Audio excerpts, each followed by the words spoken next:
Y comunidad, bienvenidos el día de hoy a un programa más de Sinergia. La verdad es que estoy muy contento porque hay partidos que no terminan, que no tienen árbitro, que no se juegan en un estadio. Y el día de hoy tengo un experto, si bien también en fútbol, pero de la vida, con quien compartí cancha y que vivimos muchísimas cosas, porque el fútbol siempre fue y nunca fue solo de fútbol, sino también fue de carácter, de identidad y de caerse y aprender a levantarse. El día de hoy con nosotros mi querido amigo Fernando Valencia. ¿Cómo estás, querido amigo? Muy bien, mi Roy, qué gusto. Hace más de 10 Pues años que sí, no yo creo que unos 10, 12 años la boda de un querido amigo, sí. Sí, Y el día de hoy quiero preguntarte, compartimos muchísimos momentos en la cancha, fuera de la cancha, dentro, fuera, en la fiesta. en la fiesta también. Y quiero preguntarte y quiero que nos remontemos a 1993, donde fue un año muy completo, futbolísticamente hablando. Y quiero que me cuentes qué recuerdas de ese momento de la... Ya te puso Sí, chinita la piel, sí, claro. de que ganamos la de Prem, perdimos otro tema ahí, pero también jugamos con fuerzas básicas. ¿Qué recuerdas? Mira, la verdad es que el tema del fútbol para mí me marcó siempre la vida. O sea, me marcó como disciplina. O sea, en secundaria calenté banca. O sea, no me consideraba, ni era bueno, yo creo. O sea, yo creo que Pero también tuviste un tema de rodilla muy fuerte. ahí tuve una lesión, un tumor benigno en el fémur, pero al final pues es operación. Entonces estuve ahí como de los tres, uno fuera, calenté banca, pero siempre como que mi mentalidad era pegar, pegar, pegar, o sea, pegarle al fútbol, hasta que de repente pues, titular, y de ahí pues empecé a jalar, ¿no? O sea, empecé a jalar mucho con tu generación, o sea, 76, Sí. mucho con la 75, que era la mía, y en estos torneos pues, se juntaba. Entonces era una cosa, Sí, era una combinación que Era una también era de combinación. competitividad fuerte, ¿no? competitividad fuerte. Y llegando al 93, pues, se da algo como complicado, porque también estuve haciendo como un poquito de memoria. Yo me vuelo la rodilla jugando en fuerzas básicas contra el América, me vuelan ligamento interno y cruzado, y me ponen un tornillo, y en 3 meses estaba yo en la cancha. Oh, wow. O sea, estaba yo en la cancha porque me iba a la hidroterapia temprano en la mañana, me iba al gimnasio, ¿no? Y después me metí a la cancha y al principio me acuerdo que estaba un preparador físico, creo que era del América. Y entonces me decía, güey, me encanta que estés aquí, pero pues llevas muy poco tiempo. Entonces me regresaba al gimnasio. Y al día siguiente llegaba otra vez a la cancha, ¿no? Hasta que me dijo, vale, bienvenido. Y después viene el tema de Prem. Y cuando hacen así como la selección, me acuerdo que estábamos en la cancha de básquet dentro del gimnasio y entonces dicen, a ver, pues ¿quiénes votan? O sea, ¿a quién votan porque esté en la selección? Y me dicen a mí y yo todavía no estaba ni en la cancha. Entonces para mí fue como un compromiso todavía. O sea, aparte, si yo tenía un compromiso para mí, un compromiso para mi equipo o para mis amigos y mi familia, porque pues pasábamos todo el día en la escuela y después pues yo me aventaba toda la tarde en la cancha. Que este tema es súper interesante. La EDEPREM que mencionas es el Encuentro Deportivo de Prepas Maristas. Correcto. Y que reunía a muchísimas prepas de toda la República Mexicana. Y esta palabra que dices, compromiso. Porque pues teníamos 16, 17 años. Correcto. Y tú estás hablando que te levantabas temprano, de que te quedabas toda la tarde Sí. por un sueño que pues... O sea, no era dinero, no era fama, no era, a lo mejor era reconocimiento social un poco, pero era como la felicidad, ¿no? Era pasión. O sea, para mí era pasión y sí en algún momento siempre lo vi como llegar un poquito más allá. Y después cuando se dio el momento, en sexto de prepa, que fui con José Luis Arce, El coach Arce, muy famoso. exactamente, a Pumas, me dijo, oye, me encanta, ¿no? O sea, me encanta que estés aquí, pero pues, tendrías que dejar el CUM.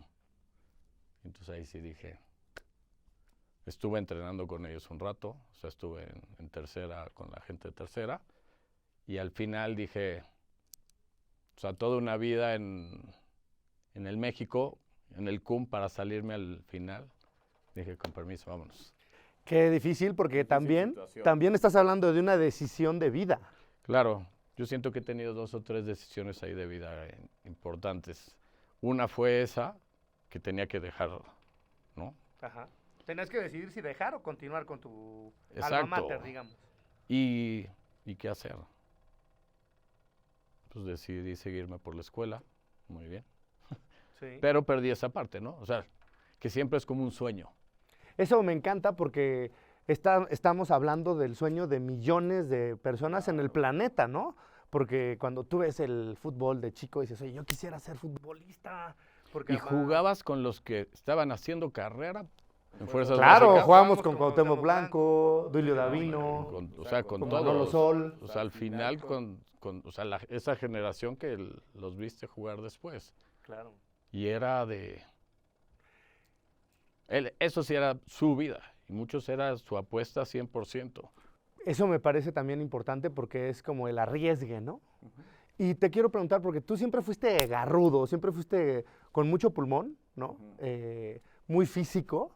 Muy físico, no me sentía, ni me sentí como muy técnico nunca. Si tú llegabas o sea, ganabas con cuerpo Vámonos. y exacto, muy definitorio. ¿Y de dónde venía esa pasión? Esa es una buena pregunta, ¿no? Buena pregunta, no lo sé. Pero la sientes. No, la siento y hoy por hoy, después de prepa, jugué en Canadá en tercera división con Anwar Saad, que nos fuimos para allá. Claro, también lo invité. Regresamos y dejé de jugar. O sea, ya me olvidé como del fútbol. Me fui a revisar la rodilla un día que me dolía y me dijo el doctor, te tengo que operar. Le dije, si me vas a operar, me la voy a volar jugando. O sea, así nada más de llegar al doctor y adiós, no. Y entonces me metí a jugar y no se me rompió, pues me volaron la nariz. Entonces dejé otra vez el fútbol. Y después del retiro a los 40, regresé al Asturiano y pues, me sentía como de 20. Fisura de muñeca, cartílago, codazo. Se me dislocó el dedo gordo. Todas las lesiones que puedas imaginar, más contracturas.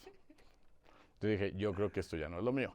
Pero cada vez que piso una cancha, es así como, o sea, se me calientan los pies. Sí, te transforma. Me transformo. Igual hubo un torneo con los papás de mi hijo el mayor. Pobres de los papás. Y así, ¿no? Todos terminamos con tirón, claro, amarrado, así como la pierna amarrada. Sí es pasión. Oye, y pregunta, yo recuerdo, siempre fuiste delantero, ¿no? Siempre, centro delantero. ¿Cómo ubicas tu posición de juego con la vida? O sea, ¿si eres el que mete gol o en la vida repartes más? ¿O qué opinas? ¿Siempre quisiste fuera delantero? Siempre. Okay. Siempre y con el tiempo dije, pues, hay que bajarse como a la media. Nunca me bajé a la media. Por un tema físico. Porque generalmente cada equipo en el Asturiano, pues los que iban rotando eran los delanteros que se iban rompiendo, o que nos fuimos rompiendo. Y de media para atrás, pues veías al de 65 y decías, yo de 42, y ya me rompí. No, siempre delantero. Y a la vida, pues no. O sea, yo creo que si es un tema de protagonismo, sí puede ser. ¿Te gusta el spotlight? Puede ser que sí, también por eso estuve ahí metido con Tavo Sí, en el tema de grupos musicales y todo. Exactamente, también son de esas decisiones que, o sea, tengo ahí varias en mi camino, esa fue otra, y para dedicarme a lo que me gustaba, ¿no? La arquitectura y el diseño, pero sí, o sea, no sé cómo pudiéramos relacionar centro delantero con la vida, porque al final tienes que tener un equipo. Eso un equipo, un liderazgo, yo siempre lo que le digo a mi hijo mayor, a ver, puedes no ser el más técnico, pero si tú jalas al equipo y te lo cuelgas, y si ves que se está cayendo el otro, venga, básquetbol, fútbol, lo que sea, jalas. Y eso vale para mí mucho más que ser el mejor jugador. Me encanta eso porque justo un equipo regular puede ser que venza a un jugador extraordinario, ¿no? Claro. Y la pregunta aquí sería, ¿qué crees que hayamos forjado para generar un equipo extraordinario, que en ese momento lo fuimos. No, lo fuimos y creo que para mí son esas dos generaciones, o sea, 75 y 76, que en ese torneo nos juntamos, pero los dos o sea, fueron grandes equipos. Claro. O sea, en fuerzas básicas, yo me acuerdo haber estado jugando la final contra Pumas y de que de repente también me sentaron como 4 partidos porque estaba peleando el campeón goleador y pues, nosotros éramos una escuela. Entonces, yo que decía, si estoy jugando bien, estoy metiendo goles, no, para abajo, papá. ¿No? Qué interesante, eso también tiene que ver con el coach, ¿no? Claro, pero hacia allá iba. ¿Qué tiene que ver? Yo creo que se alinean las estrellas. Uno, un coach con una visión, o sea, para mí Cope siempre tuvo una visión extraordinaria. Y fue el que logró que llegara. Claro, con ayuda obviamente siempre de Toño, pero tenía una visión desde querer ver un tema de alimentación, de hidratación, de mentalidad. El físico pues, era meternos al gimnasio. A mí me tenían que sacar del gimnasio porque siempre traté de pegarle y de repente me decían, bájale, te estás haciendo un poco tronco. Pero era bueno también. O sea, porque tenías una habilidad o una fortaleza que la demás gente no tenía. Antes las fuerzas básicas no iban al gimnasio. De acuerdo, totalmente. Antes el jugador profesional no iba al gimnasio. Era en la cancha y con la liga arrastrar la llanta. O sea, era más físico, pero no un fortalecimiento muscular. Ahorita sí, son unos atletas 100%. Totalmente de acuerdo. ¿Y qué crees que fue lo que hicimos adentro para generar eso? Yo creo que compromiso, líder arriba. Yo creo que adentro del equipo, yo quisiera pensar que habíamos varios. Claro. ¿No? Pero, y era compromiso el sentirte parte de él, luchar cada balón, cada quien con sus fortalezas. Tú a lo mejor en la media, con mucha técnica, aguerridos en la parte de atrás, en la central también, en la portería. O sea, creo que... Era la construcción de identidad, de sentirte parte, hasta la fecha, ¿no? Y de un gran equipo. Y creo que este tema de, o sea, ya hace 2 días que te hablé y dijiste, voy. Y es entender que... Sí, y al final a lo mejor, no nos hemos visto en 14 o 12 años, pero vivimos tanto, sí, claro. O sea, eres el mismo, espero ser el mismo. Sí, totalmente, totalmente de acuerdo. Y pero era convivir en la escuela, o sea, salón, recreos, y de ahí al entrenamiento, y de ahí a la fiesta. Y de ahí a la fiesta, después a tu casa llegaba Carlos, ahí se cambiaba, ahí se iba otra fiesta, Alfredo también. Los llevaba. Sí. Buenas experiencias, ¿eh? Totalmente. Y la verdad, digo, había quien a lo mejor sí tomaba algo, ¿no? Y yo a lo mejor, ¿por qué? No lo sé. Pero yo me tomaba una cerveza en toda la noche y decía... Sí, te cuidabas más. Me cuidaba más, pero al final era compromiso y el que se había desvelado el día anterior era voltear y decirle, güey, ¿estuvo buena la fiesta? Sí. Pues aquí a darle y a sudarlo, órale. Totalmente. Yo recuerdo mucho ese empuje y como ese liderazgo que te caracterizaba de siempre empujar a la banda, ¿no? Siempre estar de, órale, pero además con el ejemplo. A ti era difícil que alguien te ganara en fuerza, era difícil que alguien te ganara en velocidad. O sea, el tema físico era tuyo, güey. Sí. De todo el equipo, ¿no? Y eso era muy padre, porque también tener un parámetro a vencer. O sea, ya estás muy bien, pues órale, compite con Vale. Sí, y por decir, cuando eran corridas o eran pretemporadas, que eran las carreras estas creo que en Hidalgo nos íbamos. Sí. Y era o sea, no me iba hasta adelante. O sea, me acuerdo perfecto, iba como tratando de cazar a los que iban más retrasadillos o a media tabla, pon tú, y empezar a jalar. O sea, jálale, órale. ¿No? O sea, empezar a picarles. Que me pasó a Teo antier con mi hijo, que de repente, coach, o sea, estuve como en la plática de medio tiempo y le dije, felicidades, coach, picarles el orgullo. Claro. Y acabas de tocar un tema bien importante, porque es otra generación, y se nos acaba el tiempo, pero quiero que nos digas, ¿qué es lo que ves hoy con tus hijos, que tienen 12 y 8, que era diferente a nosotros? Una disciplina. Yo creo que, nos tocó una fase como ejemplar, yo creo, con mucha disciplina. Pero también era más grito, más... Ah, no, más grito, más regaño. Yo ahorita ya pido que les griten fuerte. O sea, los tratan con pincitas porque pues, ya se queja la mamá y... Ay, le habló muy feo. Grítale. Y es que en la vida... Sácale. En A la nosotros vida- nos gritaban... No, fuerte. No, fuertísimo. Y groserías y lo que fuera, pero... Así nos jalaban las orejas, las patillas. Sí. Ah, balonazo. Claro. A balonazo. De ahí pon tú con Anuar se ganó también el apodo del Pechos. O sea, terminando el entrenamiento y el otro siempre... ¿No? O sea, siempre... Sí, como dando carrilla y todo. Y de burlándose. repente, el balón en la cara y, perdón, iba al pecho. Se le quedó el pecho. O sea, pero era de grito y era... Más fuerte, mucho era más muy fuerte. Ahorita eso es como más tranquilo. Y al que grita o que vas a otro partido y escuchas que le gritan, las mamás voltean y dicen, ay, les habla muy feo. Y otra cosa que dijiste cuando hablamos por teléfono, que antes no les daban reconocimiento, o sea, no había competencia.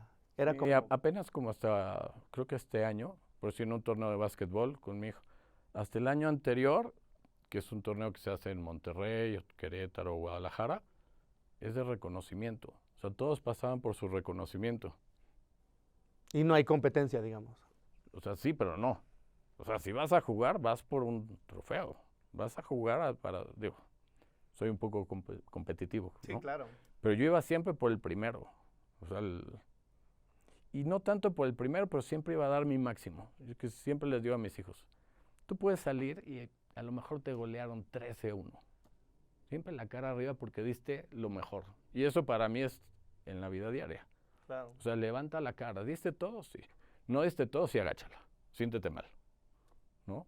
Y era mi ley de vida, bueno, es mi ley de vida, pero en cada partido nos podían ganar con la cabeza en alto.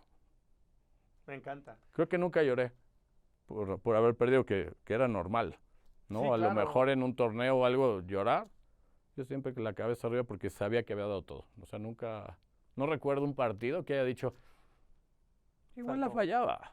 O sea, pues, si no estás ahí no la fallas. Sí, también fallabas varias. Sí, claro, pero en la línea. O sea, tengo alguna por ahí en la mente que le traté de dar así de 3 dedos en la línea y Se fue. qué pinga. Qué increíble. Oye, ¿y qué es lo que vislumbras para este mundial? No sé, la garra. O sea, al final yo creo que garra, esfuerzo.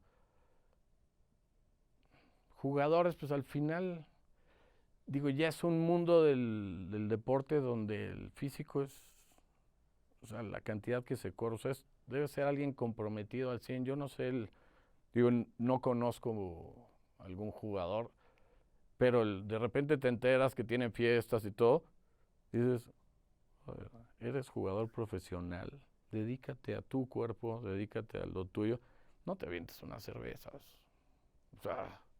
El compromiso no total, fiesta, ¿no? claro. El compromiso total. Porque aparte son vidas cortas. O sea, la vida del futbolista, aunque se vaya alargando y lleguen a los 40, generalmente 30 medios, ya de ahí arráncate. O sea, agarra fiesta si quieres después. Qué Pero interesante. eso te va a generar... Y qué importante tener fama, esa dinero y visión, toda ¿no? esa Esa parte. visión de estoy al 100. Claro, Y que sí se ve en gente, pues bueno, como Cristiano, como Messi. claro.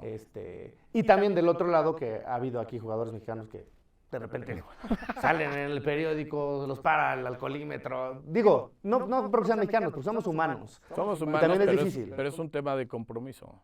Y yo creo que esa parte puede decaer un poquito en tu vida, ¿no? Y en tu vida futbolística. Pero yo creo que si el equipo que se haga, tú lo ves rompiéndose la cara, echándole todas las ganas y todo en un partido, no la mete, bueno, dieron todo, se ve que están dando, corren todos, el que entra, a mí me cuesta trabajo entender un partido de preparación que lo meten al 70, entra de cambio y lo ves trotando. Sí, no, tienes que estar... Vamos ganando 2-0. Sí, pero es tu partido. Es tu partido. Claro. Gracias a lo mejor a ese partido puedes llegar al Mundial. Y lo ves caminando y dices, no. Qué interesante, porque ahorita que estabas contando tú decías, y de repente titular, y ese de repente no, es un proceso en donde tú entrenaste, te preparaste. Yo creo que ¿qué nadie hacías? nace sabiendo cabecear. Por ejemplo. Nadie nace sabiéndole pegar al balón. Yo me acuerdo que en tercero de primaria mi papá nos entrenaba y nos ponía contra la pared A darle, claro. a darle con una pata, con la otra pata, con una pata, con la otra pata. Y así, pues por eso se la pasan 8 horas o 12 horas en el campo. Sí. O sea, así es como se hace, yo creo que un Un buen jugador. jugador. Puedes ¿Quién fue traer, tu jugador favorito de niño? ¿quién veo así como top? Y son medios. ¿Quién? Zizou, Ah, Zinedine Zidane, elegancia total. Figo, yo me acuerdo un partido que dije, es increíble, no, o sea, nadie se la quitó, en todo el partido, nadie se la quitó y no tuvo un pase erróneo. Dije, ¿Qué onda? ¿qué onda? Ronaldinho Gaucho, pero por la alegría, digo, es un mago, ¿no? Claro. Pero ese cuate, o sea, se la pasaba bien. ¿Tu equipo? Zizou, si no hubiera tenido lo del tema del cabezazo, era para tenerlo Sí, hasta sí. arriba. No, y con el tema del cayó. cabezazo. Y cayó en la provocación Sí. humana. Después de mucho, porque Humano. parecía que no tenía sentimientos y creo que Humano. le dijeron de su hermana. No sé Sí, qué. le picaron la cresta. Oye, pues muchísimas gracias por este primer segmento, querido Fer. Y pues vamos al segundo, donde vamos a hablar un poco más de la vida. Bueno, hasta luego. Sinergia, somos todos